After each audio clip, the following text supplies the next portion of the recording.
Off we go on a big Friday night. It's the Ryan Hartson Show on the BWC Network. I am Ryan Hartson. What a pleasure it is to be with you on what I said is a big Friday night here at the BWC Network. We have a massive show for you today. One that really rivals some of the largest programs I have ever put together in my time at the network. I mean, this is massive. We have massive stories. We have two big stories, and then we have your regularly scheduled NFL weekend preview. It's huge. I mean, this show is huge. And where else to begin but something I have stayed mum for possibly all week, the Penn State story. I have stayed quiet on this all week because I knew more information would continue to come out. That's what happens in these scandals. When something like this comes out, you have an initial reaction, you come out, you freak out about something, and then more information comes out and the situation may change. Now, the situation did change throughout the week. It got worse, all right? If you go all the way back to, I believe it was Tuesday or Monday, it comes out that there was a member of the Penn State staff, later named Mr. Jerry Sandusky, where he comes out and has been sexually assaulting little boys as recently as perhaps 2007 and as long ago as perhaps 1994. So there is a 15-year, not even, there is a 15-year mess of sexually assaulting little boys in showers at Penn State. And that's bad enough, right? And then we find out athletic director lied about it, the president lied about it, everybody was spending time covering their own butt and not doing anything about it, including legendary head coach, Joe Paterno. Joe Paterno got the information. He got semi-specific information. Mike McCurry, or I think that's how you pronounce it. Mike McCurry was kind of the guy who saw one of these events, and he saw in great detail what was described as Mr. Sandusky performing oral sex to a 10-year-old boy. This is the most disgusting thing I've ever heard of. This is nasty. It's gross. It's unbelievably disgusting. I mean, it's unbelievably disgusting. You don't get any nastier than this. Sexually assaulting little boys. Sandusky arrested for 40 counts with at least 8 boys. 9 and 10 have begun to come forward. The information Mike McCurry had given to Joe Paterno. Joe Paterno simply went to his superiors and said, all right, well, this is going on, and something needs to be done about it. It's out of my hands. Basically washed his hands of it. All right? Put it in your position. I'll put it in my position, okay? The position I'm in. Because I'm in school, okay? And I am semi-close to a teacher, okay? If I would go in, and this is what it was. This guy had a great relationship with Sandusky, right? If this happened to me, and I went in, and I saw a Jerry Sandusky type figure in a relationship with me doing this to a 10-year-old boy, I wouldn't even run away. McCurry apparently called his dad. He's 28 years old, and he called his dad. Now, when you see a crime this heinous and this disgusting, the first thing you do is not call the police or call his dad. You call the cops. 911, number one. I wouldn't even do that first. I would run in there and grab Sandusky by the throat and get him out of the way and say, "What the hell is wrong with you?" Get the kid and say, "Get out of here. Get out of here." And figure out who this kid is, figure out if he's okay, make sure the child is okay, and this asshole is in prison. Those are the two biggest things. And as soon as I see it, calling the police, making sure the kid is okay, get Sandusky in jail. But no, this guy calls his dad. And him and his dad go to Paterno's house the next day and say, I witnessed a heinous event of Mr. Sandusky sexually assaulting a child. May or may not have gone into detail. We are not sure. We can be semi-sure that he gave a little bit of information to Joe Paterno that was skeevy, but it wasn't like totally like for sure. But it definitely wasn't what McCurry said to the grand jury. So this is a mess. This is a mess. It starts with McCurry not calling the police, and then you go to Paterno. Paterno doesn't call the police. Paterno doesn't try to figure out who the kid is. Hand it off to the AD. The AD says, all right, well, you can't be on campus with little boys anymore. Why? Is that where it stops? Why? Is it because Sandusky is so well respected that you can't get at him? Come on. If he's doing this, call the cops. But no, you can't be around little boys anymore. Which is like saying, all right, you're doing stuff with little boys, whatever. Don't do it on campus. Because we don't want to have the responsibility. That goes to the president. President does nothing. This was a web of ineptitude at Penn State. And people are calling it corrupt and nasty. Let's not overreact. All right, let's not overreact to the lack of overreaction, if you will. Plain and simple. The Penn State staff did not go far enough. They didn't do nearly enough. I understand that. But it is plain and simply ineptitude and too much focus on image that caused this. Okay, these are two things that I am a huge enemy of. I hate ineptitude. Like, I despise it. Like, if you can't do something, what the hell? If you can't do something that is easy, what the hell is wrong with you?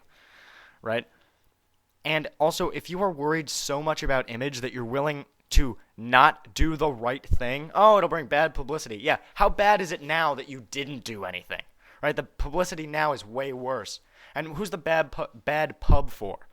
The bad pub is for Jerry Sandusky. It's a mess. You're blaming...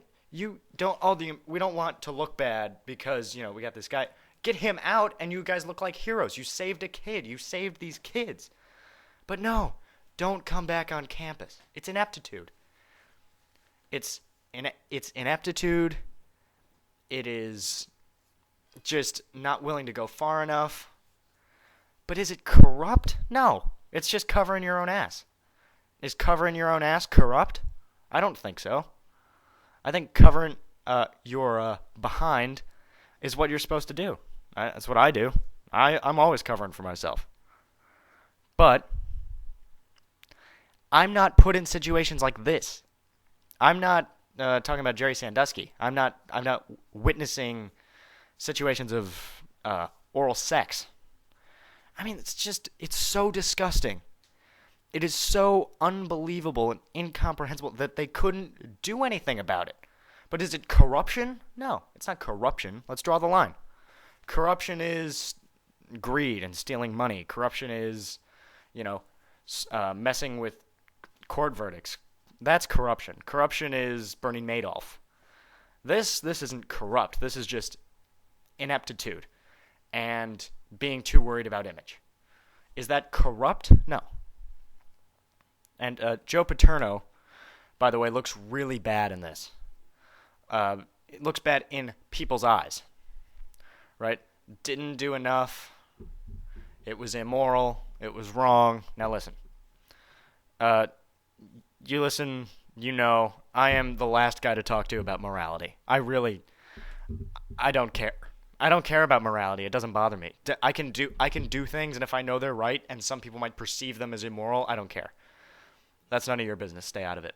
So I'm not one to talk about morality. I don't really follow codes of morality. I think everything should be questioned.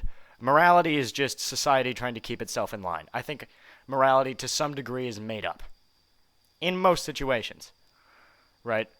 There are some things that humanly you plain and simply do not do, but that is an actual sense. Some of the stuff is false sense of morality, right? My morality is if you stay in line, if you do what you have to do, that's fine. Is it immoral? Probably. But is morality grounds for firing? Like Joe Paterno got canned because he made an immoral decision and some kids got screwed. Sorry. But either way, like, does it really, doing something immoral, should you be fired for that? I don't think so. I don't think you, especially when you give 62 years to a university, you should not be fired afterward. You shouldn't be, like, canned for something immoral, right? Like, Tressel shouldn't have gotten fired. What did he do? He was trying to cover his kid. He was trying to keep his kids away from a federal investigation.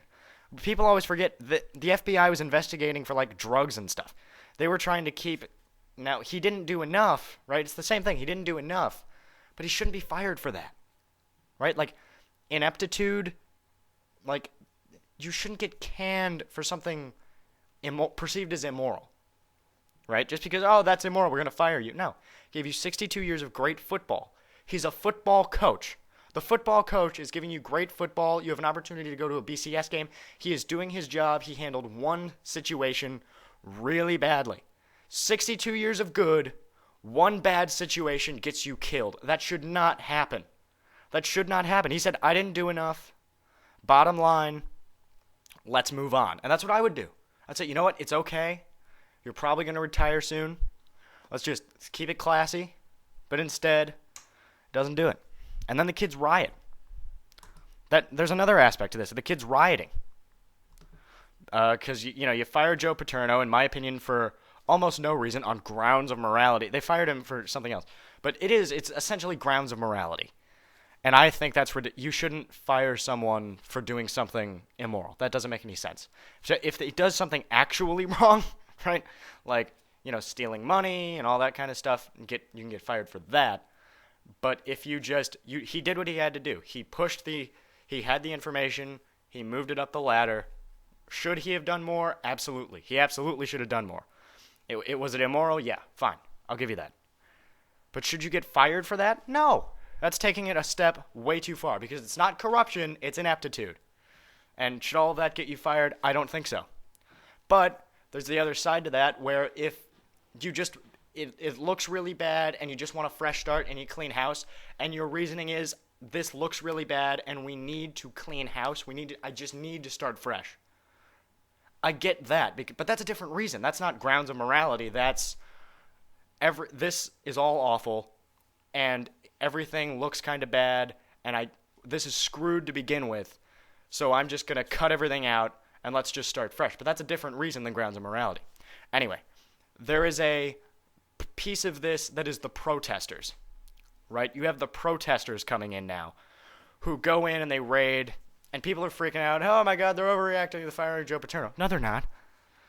I mean, do we know anything about the mob mentality? We talk about the mob mentality all the time, and then nobody pays attention to it when it's something serious, right? That's why Occupy Wall Street is a mess. No message. They're arguing with themselves. People are having sex on park benches, right? Because they're within a massive mob that just go together and just get pissed off and go get something. That what happened at Penn State. There were 15 people in that mob that know why they're rioting, why they're pissed off, why they're doing something. Everybody else is just rioting for the sake of rioting. Forgot, what was it? It's a Wednesday night. I don't have class tomorrow. I'm going to go out and get hammered. Oh, everybody's rioting. Yeah, let's riot. All right, let's turn over a van. Let's break some window. Yeah, this is awesome. That's why they were rioting. Mob mentality. Rioting for the sake of rioting. Do I blame? Was it kind of bad? Yeah, they turned it over a van. It was gross. But did they do that because Paterno got canned? No. They were rioting for the sake of rioting. And it's just, that makes it worse, honestly. The rioting looks worse then. Because, all right, let's just riot. But were they rioting for a reason? Absolutely not. And people just forget that. Like, 10 people were mad, and everybody else just, flipped. Like, all right, whatever, let's riot. And then they had a whole bunch of fun, and it's just college kids setting stuff up on fire at that point. So, this thing, it's a disaster. It's a disaster from every angle.